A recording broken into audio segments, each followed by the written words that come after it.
Vamos a abrir la palabra de Dios en Segunda de Corintios, el capítulo 4 y el versículo 4. Ahí vamos a comenzar nuestro estudio esta mañana. No sé cuánto tiempo ustedes esperarán que yo predique. No predico largo, así que no se asusten.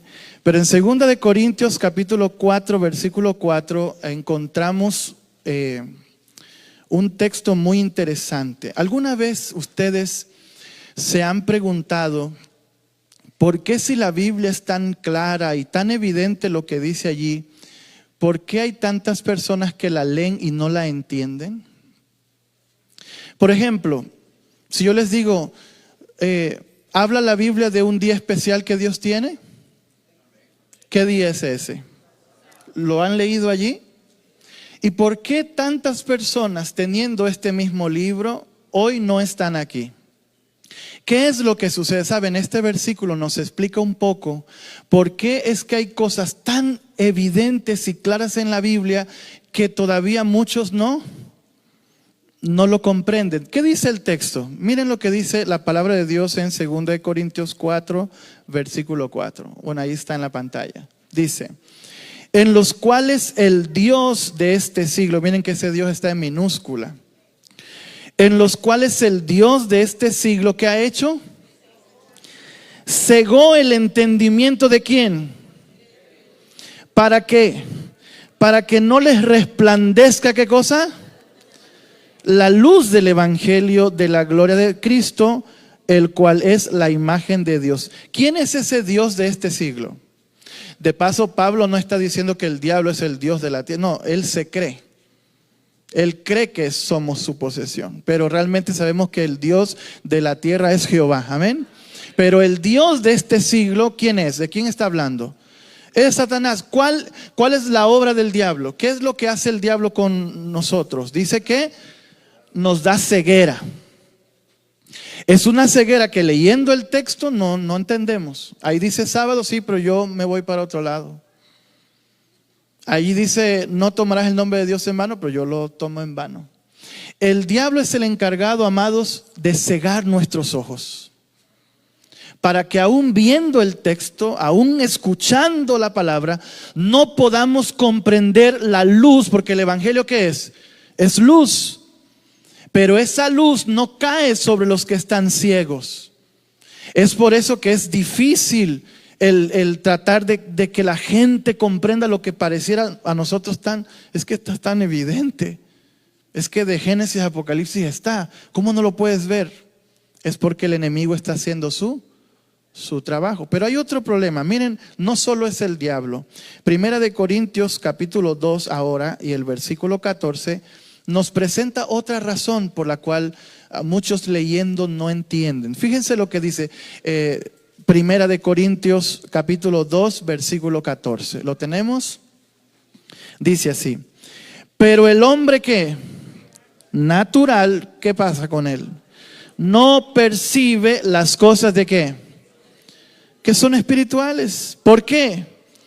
Porque para él son ¿qué cosa? ¡Qué locura! Y no las puede ¿qué? Porque se han de entender o discernir ¿cómo? ¿Cuál es este problema que dice aquí? El problema que dice aquí es que no solo el diablo se ciega, sino que nuestra misma naturaleza natural, carnal, ¿no qué? O sea, no solo tenemos problema con el diablo, tenemos problema con una naturaleza que no percibe. Por ejemplo, ¿por qué antes de predicar hay que orar? ¿Se han preguntado ustedes alguna vez eso? De paso, nunca prediquen sin orar. ¿Por qué? Nunca estudiemos la Biblia sin orar. ¿Por qué? Porque la Biblia es carnal o espiritual. Es espiritual. Y para entenderla, yo necesito ser ¿qué? La carne no entiende lo que es del espíritu.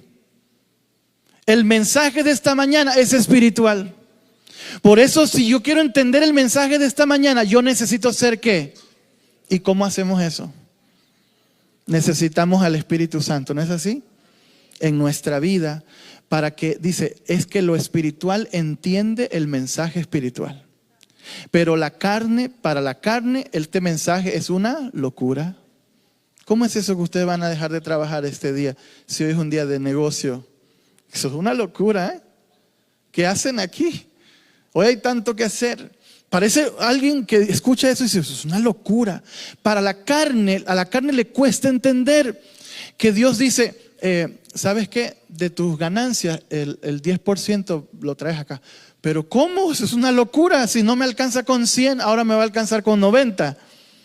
El mensaje espiritual parece locura cuando lo entendemos carnalmente, pero cuando somos espirituales, entonces lo espiritual se conecta con el mensaje que viene de arriba. Amén. Ahí ven la importancia del espíritu. Les voy a decir algo más. En Romanos, el capítulo 1 y versículo 24, nos presenta algo interesante. Es referente al resultado de un enemigo que nos ciega y de una carne que no entiende lo que viene del Espíritu. Miren lo que dice Romanos 1:24. Yo los espero. Bueno, ahí está en la pantalla, sí. ¿Lo tenemos? Voy a leer. Dice así: por lo cual también Dios, ¿qué sucede? Los entrega. ¿Los entregó a qué? Y aquí aparece una palabra que no se usa mucho en estos tiempos. Usted no ve a alguien hablando de, oye, tus concupiscencias. Casi es una palabra que no se entiende. En las concupiscencias ¿de qué? De sus corazones, de modo que deshonraron entre sí, ¿qué cosa? ¿Qué significa la palabra concupiscencia? ¿Saben qué es concupiscencia? Concupiscencia es malos pensamientos. Eso es lo que significa la palabra concupiscencia, tu mal deseo, ¿verdad? Tu mal deseo hacia una persona o hacia algo que quieres hacer. Cada vez que te viene un mal pensamiento, eso es una concupiscencia, ¿ok?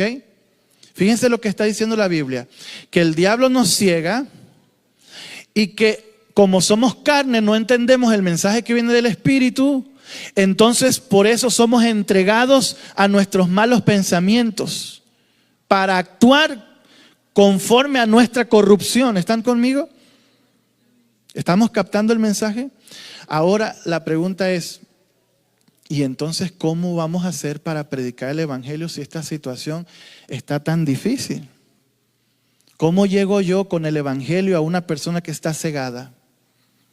Porque hay un mandato o no hay un mandato. ¿Cuál es el mandato evangélico? ¿Lo han leído ustedes alguna vez? Dice, por tanto, ¿qué? Vayan, ¿a dónde hay que ir? A todo el mundo. ¿Y qué hay que hacer? Dice que hay que hacer discípulos, ¿verdad? Hay que hacer discípulos. Dice a todas las naciones y entonces también deben bautizarlos, ¿no es así? Pero ¿cómo vamos a ir a donde la gente está ciega? ¿Cómo vamos a ir a donde la gente está en la carne y la carne no entiende? ¿Cómo como iglesia vamos a lograr ese cometido tan difícil si la gente anda en sus concupiscencias? ¿Cómo se logra esto? Y allí mismo en Romanos, Pablo dice en el capítulo 1, versículo 16, es que yo no me avergüenzo ¿de qué? Porque el evangelio ¿qué es? Poder. ¿Qué es el evangelio, amada iglesia? Poder. Esa palabra en griego es dinamos, ¿no? Es dinamita, de la palabra en español dinamita. El evangelio dice que es una dinamita. ¿Para qué? Para salvación de todos los que crean, al judío y también a quién, al griego. Eso es Romanos 1:16. A ver, vamos a ver si entendemos esto. Hay una situación difícil, pero hay una tarea que hacer. La tarea es difícil para nosotros porque la gente está como ciega, la gente está en la carne y la gente está en sus concupiscencias. Y ahora el Señor me dice, bueno, vas a ir con ellos, vas a ir donde ellos y le vas a hablar, lo vas a hacer discípulos míos. Ahora Pablo nos da un chispazo de luz, dice que es que eso se tiene que hacer con un poder. ¿Lo ven? Porque dice que el evangelio ¿qué es? ¿A qué poder se estará refiriendo Pablo aquí cuando dice que el evangelio es poder? Un poder que quita la ceguera. Un poder que rompe la carne y nos hace espirituales. Un poder capaz de darnos un nuevo corazón, iglesia. Un poder que necesitamos. Un poder que nos va a hacer hablar de lo que creemos. Un poder que nos va a movilizar como iglesia para terminar esta obra de predicación. ¿Qué poder es ese? Oh, ya lo leyó nuestro hermano en la lectura bíblica. Podemos ir a Hechos, capítulo 1, versículo 8. ¿Cuál es ese poder que necesitamos? ¿Qué dice Hechos 1:8? Lo leyeron nuestros hermanos en el momento de la lectura bíblica. Y este es el mensaje aquí. Dice Jesús, y esto era una promesa, ¿no es así? Eso fue una promesa. Jesús le dijo, mire, se me van a quedar aquí, no se me mueven. No se me van a mover hasta que reciban la promesa. ¿Qué promesa era esa? Versículo 8. ¿Pueden leer conmigo? Pero recibiréis, ¿qué cosa? Poder. Ahí está la palabra. ¿Cuándo? Cuando haya venido, ¿qué cosa? Sobre vosotros, ¿quién? El Espíritu Santo, y eso les hará, ¿qué cosa? Testigos. ¿En dónde? Jerusalén. ¿En dónde? Judea. ¿En dónde más? Samaria. ¿Y hasta dónde? Hasta Houston. Hasta nuestros lugares. Si ustedes leen el libro de los Hechos, van a ver que así mismo se dio la predicación. Jerusalén, Judea, Samaria. Así está el libro de Hechos escrito, con esas hasta lo último de la tierra. Ahora viene lo importante, amados. ¿Cómo recibimos ese poder? De paso, me alegra, escuché que aquí han estado predicando del Espíritu Santo. Cuando me invitaron me dijeron, pastor, están hablando del Espíritu Santo en la iglesia. Predique del Espíritu Santo. Yo me emocioné porque este es un mensaje muy importante. ¿No lo creen? ¿Creen ustedes que necesitamos del Espíritu Santo hoy más que nunca? No se puede sin esa ayuda. De paso, esta iglesia no la dirigen los pastores ni los ancianos. ¿Saben quién es el dirigente de esta iglesia? El representante de Dios en esta iglesia es el Espíritu Santo. Y a veces hacemos planes y nos olvidamos del encargado de la iglesia. Y a veces queremos tener un poder para subyugar al diablo, para que hayan milagros en la iglesia, pero no invitamos al Espíritu Santo con nosotros. ¿No les gustaría a ustedes ver milagros cada vez que nos reunimos? ¿Tiene poder el Espíritu Santo para eso? ¿Creen ustedes que Dios puede manifestar su poder esta mañana aquí por medio de su Espíritu para bendecir la vida de alguien aquí hoy? Es el poder del Espíritu Santo, no de los hombres. Dice la Biblia, y recibiréis ese poder abre los ojos. Ese poder quita las cadenas, rompe las cadenas. Ese poder es maravilloso y fue una promesa que Dios le dio y se cumplió o no se cumplió. ¿Se acuerdan ustedes lo que pasó en día de Pentecostés? Ahora, antes de hablarles del Pentecostés, déjenme decirles que a Jesús mismo, cuando estuvo hablando del Espíritu Santo, ¿se acuerdan ustedes de aquel versículo cuando Jesús dice así? Pedid y ¿qué? Buscad y ¿qué? Llamad y ¿qué? Porque todo aquel que pide, el que busca y el que llama. Y muchos nos quedamos diciendo, qué lindo, Jesús quiere que oremos. Pero escuchen bien, Él no está hablando solo de la oración. Y después sigue diciendo Jesús así. ¿Y qué padre de vosotros? ¿Cuántos tienen hijos aquí? ¿Tenemos hijos? Muy bien. Yo tengo 2. Un niño de 7 años, una niña de 5 años. Y ellos son todo para mí. Creo que nuestros hijos son... El sueño de la vida cambia cuando ellos nacen, ¿no es así? Y dice Jesús, ¿quién de ustedes si su hijo le pide un pedazo de pan le da qué cosa? ¿Alguna vez su hijo le dijo, papá tengo hambre, aquí hay piedras, hijo? ¿Alguien hizo eso alguna vez aquí? Sería alguien que está mal de la cabeza darle una piedra a un hijo, ¿no es así? Y si le pide un pescado, ¿le da una serpiente? Miren lo que dice Jesús. Ojo, y eso que ustedes son padres malos, dice. ¿Cuánto más mi Padre? Ahora, yo lo que voy a decir ahora no es lo que dice Mateo, sino lo que dice Lucas, porque Lucas dice esto. El evangelista Lucas dice así, ¿cuánto más mi Padre dará el Espíritu Santo a los que se lo piden? ¿Escucharon? Porque Mateo dice, dará las cosas a los que le piden. Pero Lucas dice que lo que hay que pedirle a Dios, ¿qué es? El Espíritu Santo. Y ahora voy a mencionar a nuestra hermana Elena de White, porque ella tiene una cita donde ella dice que si hay algo que Dios anhela darnos con urgencia, ¿saben qué es? El Espíritu Santo. Mira, a veces tú le pides cosas a Dios que Dios dice, hijo, espérate un poco, eso no. Otras veces Dios dice, no, eso no, ¿verdad? Ni hoy ni mañana, no te lo voy a dar. Pero si hay algo que Dios, cuando tú lo pides, te dice, ¿lo quieres? Ya, ten. Te lo doy y te lo doy en abundancia. ¿Saben qué es lo que Dios nunca dice que no? Cuando su iglesia pide el derramamiento ¿de qué? Del Espíritu Santo. Pídanlo, iglesia. ¿Cuántos queremos pedirlo esta mañana? Es un poder que rompe todo, que rompe, que cambia la historia. ¿Qué sucedió en Pentecostés? Repasemos un poquito. ¿Qué fue lo que pasó? Eran distintos todos. Dice que eran más de 120 personas. ¿Ustedes se imaginan 120 personas en un cuartito? En el aposento alto. Todos queriendo ser jefe al principio. ¿Qué hubo en ese tiempo para que se derramara el Espíritu Santo? ¿Hubo qué? Dice que estaban juntos, pero no solo que estaban juntos, estaban unidos, porque a veces estamos juntos pero peleando. Estaban juntos, pero ¿qué? Y ustedes saben que la unidad es parte de esto, ¿eh? No hay Espíritu Santo sin unidad. No, es que a mí me gusta el color verde, pastor, y pintaron la iglesia de gris. Ya me cae mal ese que dijo que el color gris era. Ustedes saben que cuando una de las últimas oraciones de Jesús, cuando Jesús estaba despedido, y está narrada esa oración ahí, dice Jesús, para que ellos sean uno, como tú y yo somos, ¿qué cosa? Y dice algo más impactante, para que el mundo crea. ¿Saben, hermanos, iglesia, amigos?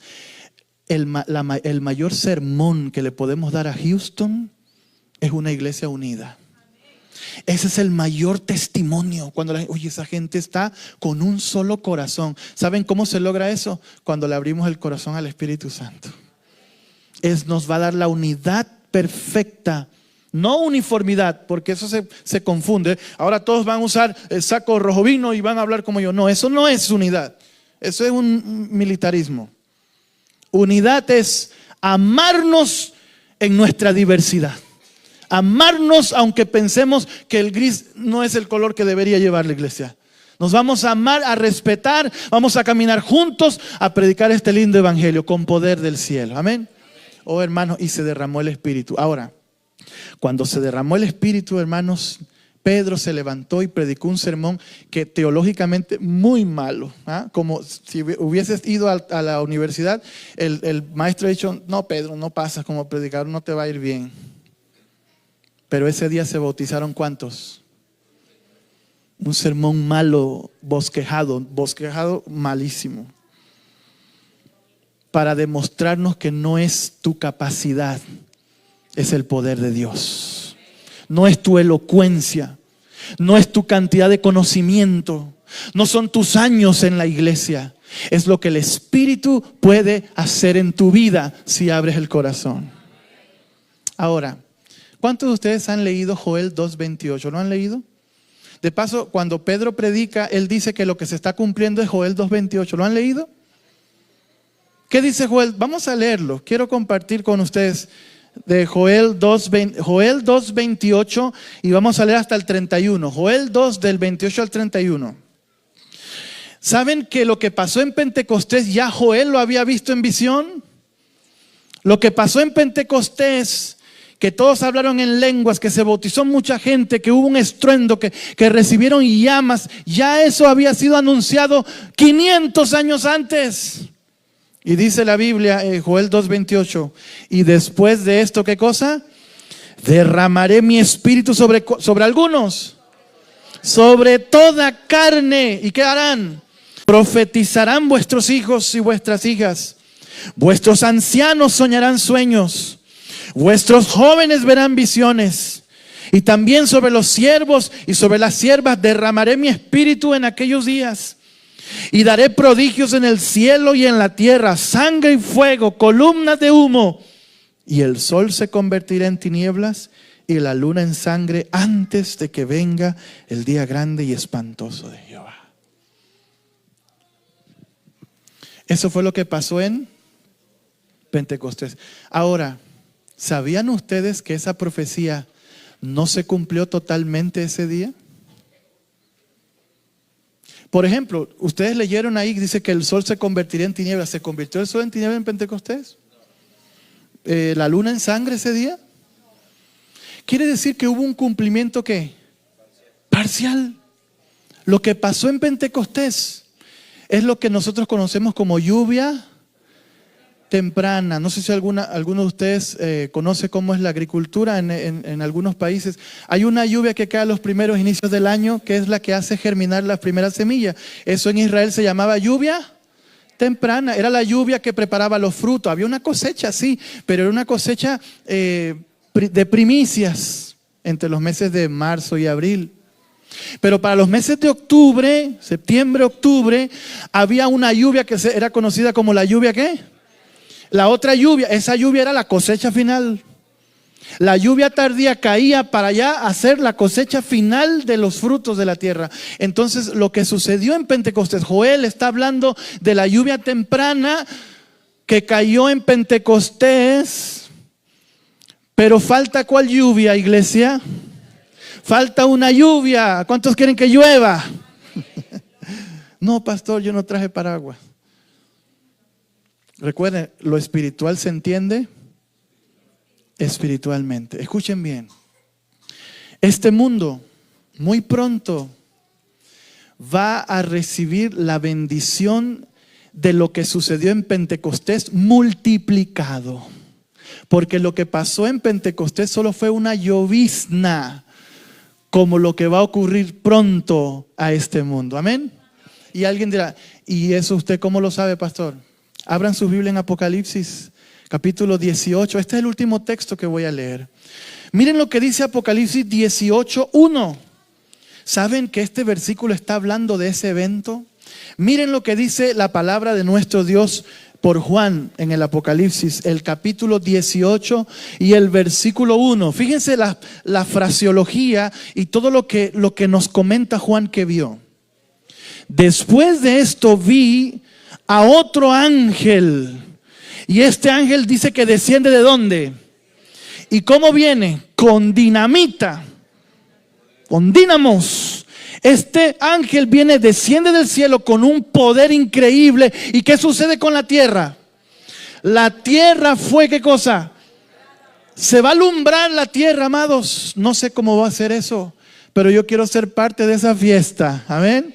Yo no sé cómo Dios lo va a hacer. Humanamente es imposible cumplir la misión, pero con el poder de Dios podemos.